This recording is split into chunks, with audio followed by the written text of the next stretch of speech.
Hi, this is John Rowell for the Rowell Report. If you're a U.S. citizen, do you believe that the American dream is still possible for you and your family? Or do you think now it's completely out of sight and will never come back? Well, I think that's an important question to ask because it's all about government. Government that either works for the people or works for wealthy individuals, oligarchs, or works for large corporations and leaves the people hanging. So, what first is the American dream? American dream could be summarized up as opportunity for upward mobility. So you can be promoted based on your hard work, your effort, and you don't have to be stuck in a work in a job where you're working a lot and you're never recognized for your efforts. So that opportunity, and even they've made a lot of laws about discrimination, which has come in handy for a lot of people. We have the meritocracy, which is, you would be promoted based on your efforts, your talent, and your dedication, rather than who you know and who you're doing favors for. Also, home ownership and financial stability. I think that's the key element of the American dream. The American dream was being able to have a home, being able to have property, being able to have a family vacation in the summertime, having possibly a second home, a vacation home, and also always having a little bit of money in the pocket, either to improve oneself. You can add an addition to your home. You can renovate your home. You can help someone that needs help. So when you don't have money in the pocket, you can't improve yourself. You can maybe just maintain what you have, but certainly you're not going to be able to reach out and help someone who's fallen on hard times, and you just want to give them a little hand up.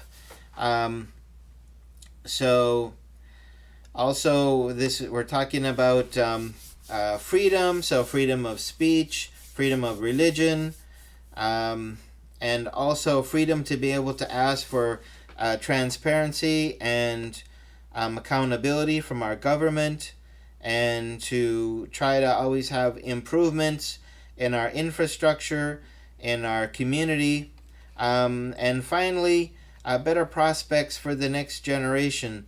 So you believe that life will be better for your kids than it has been for you, and that they have the possibility to achieve that. Things are improving in our society so that the kids will have a better life than we did. So that's a key part of the American dream. And so we're going to take a look at one of those aspects, home ownership. So if we take a look at home ownership, we have here the Goldman Sachs Housing Affordability Index. The housing affordability is at its lowest levels in history. This kind of speaks for itself about government becoming embroiled in regime changes and dousing the planet with billions of dollars in who knows what projects to showcase the so-called American democracy and the American way of life, but really it's all about just controlling who is running different countries and trying to create the illusion that we're better than them.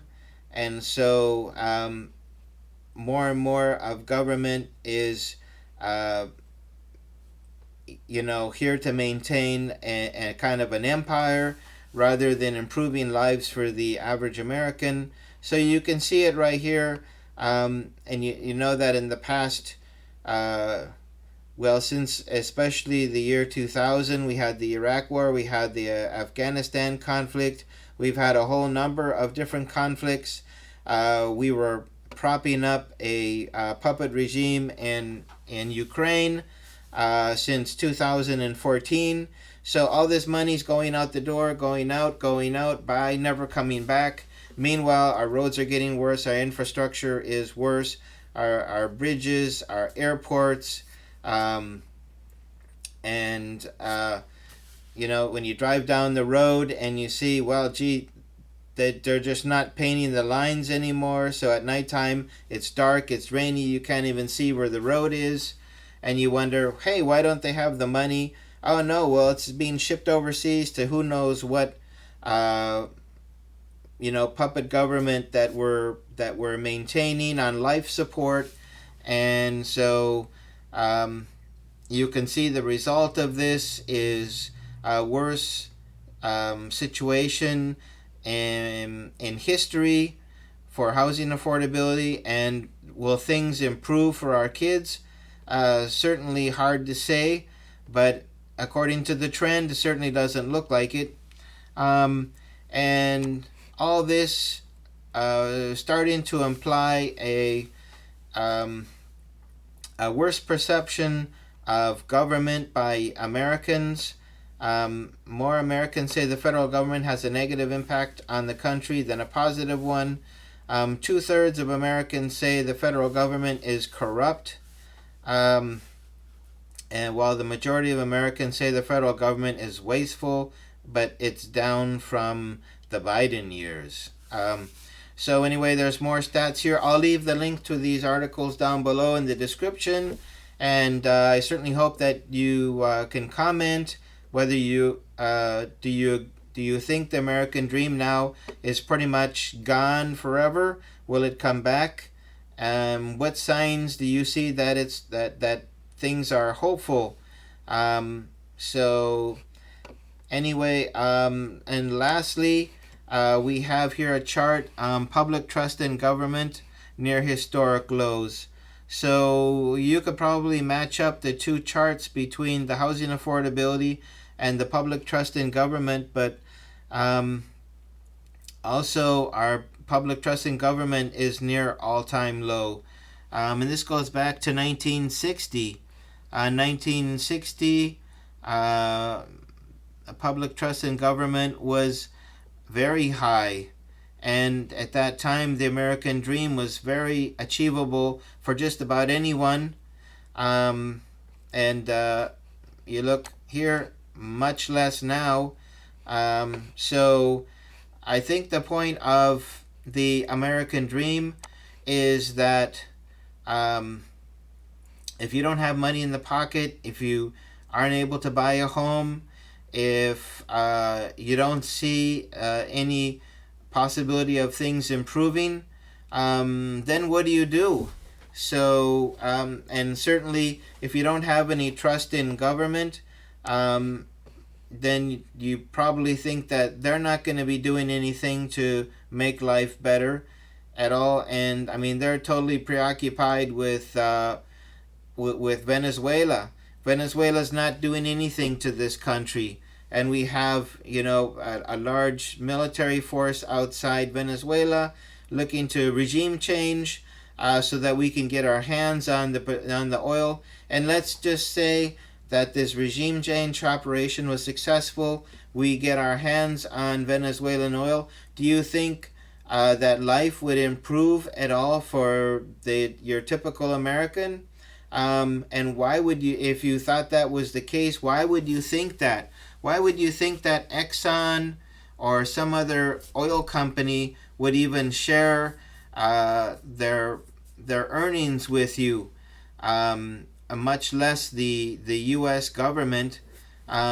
So we spent all this money to go into a country like Venezuela, do a regime change, and then we have to maintain that puppet government for I don't know how long, while they continue to create some kind of green zone for the cameras so that CNN, CBS, New York Times can go in and say, look, things are so much better, and they just, they're within this green zone where they, it's just like a Disney World kind of propped up with all kinds of nice looking facades, so that at least to the camera it looks like life is better for the people in Venezuela.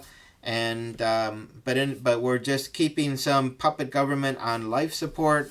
So all this has consequences. When you don't, when you take the money that you had for the roads, for the airports, for the bridges, um, to build infrastructure, and you take that and you ship it overseas to some wild, crazy operation that has low possibility of success. And if we do have success, it implies an even greater commitment financially to simply prop up an unsustainable situation. Then what do you think the consequence is going to be? Do you think they're not going to have money for the roads? And you say, well, one thing is the state government, now one is national government.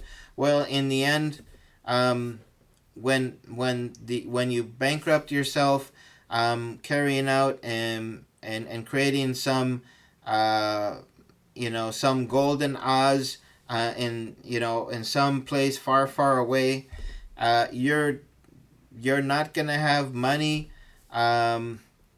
You're not gonna have money for what you need to do here in this country, and it's just what are the resources that are available, and where are they going? Especially if you're creating a constant situation of conflict, you're going to keep the oil price high. This will create the high inflation. If you have conflict with all your neighbors, and you start putting tariffs on all the goods coming in, then that means lumber will go up. If we have to depend on lumber from some other country like China or Canada,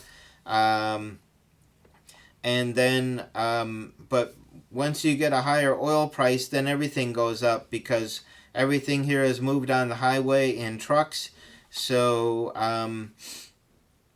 anyway, you're taking resources that you should be using to improve the lives of the people, and you're shipping it overseas to just go about because you feel like you're superior to everyone else, and you can tell everyone what to do, and if they don't do that, then you can remove them from power, put someone else in, and then try to justify it by creating some golden Oz city where people will go and be amazed and wow, look at the progress, and then you go outside the little Oz city and you see it's just a dump.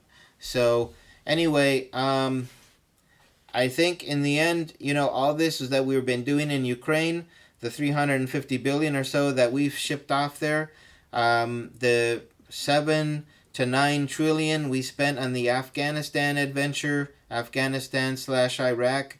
All that money is gone. It'll never come back. It didn't do anything to improve the lives of the Americans. Now we're on the hook.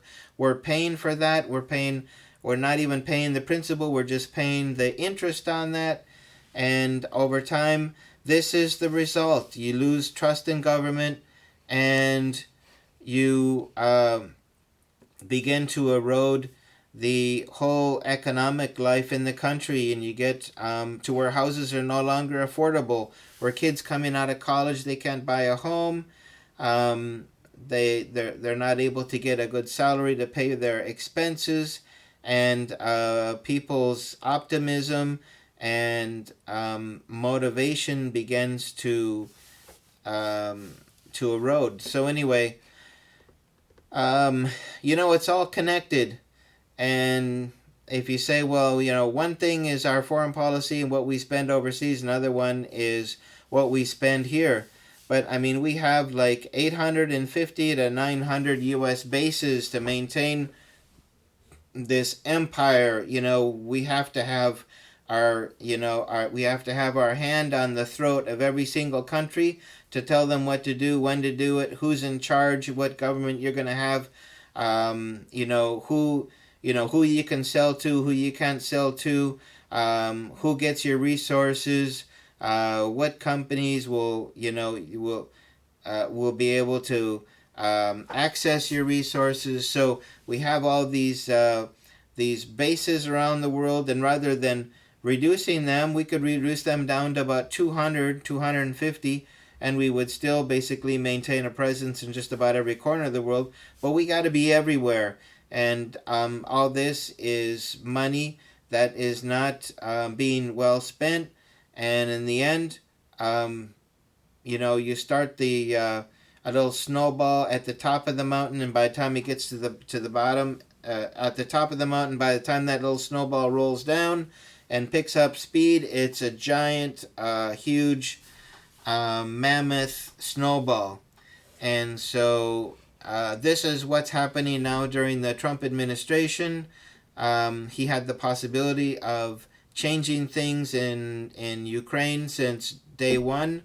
He could have cut off all the resources, all the intelligence sharing, um, and and he could have taken all that money and he could have closed over 600 U.S. bases, and then taken that money and made sure that it would go to improve the lives of the normal American, but it didn't. We kept everything from the Biden administration. Some things like President Trump said he was going to cancel the USAID and the NED, the National Endowment on Democracy. But really what happened was those organizations were put under the control of the Department of Defense, later called the Department of War. And now they are much more untransparent than they were before. And they continue to go about just using up taxpayer money for regime change, for controlling governments, for all that. So, like I say, this is the result. Life is worse for the normal American, and we no longer have trust in what our government is doing. So, is it about high time for a third party in this country to, add to the Republican and Democrat? Well, it's been high time a long time ago, but the two parties will never allow for another third party to establish itself and gain power in this country, to provide some options and to be able to really have a true democratic system. So are we things are gonna improve or stay the same? I would vote for things staying the same. What do you think? Please leave your comment below. And I hope you enjoyed this video.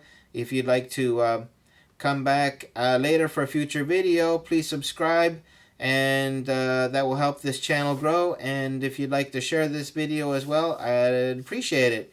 So thanks again for joining me, and I'll look forward to seeing you back for another one. Bye-bye.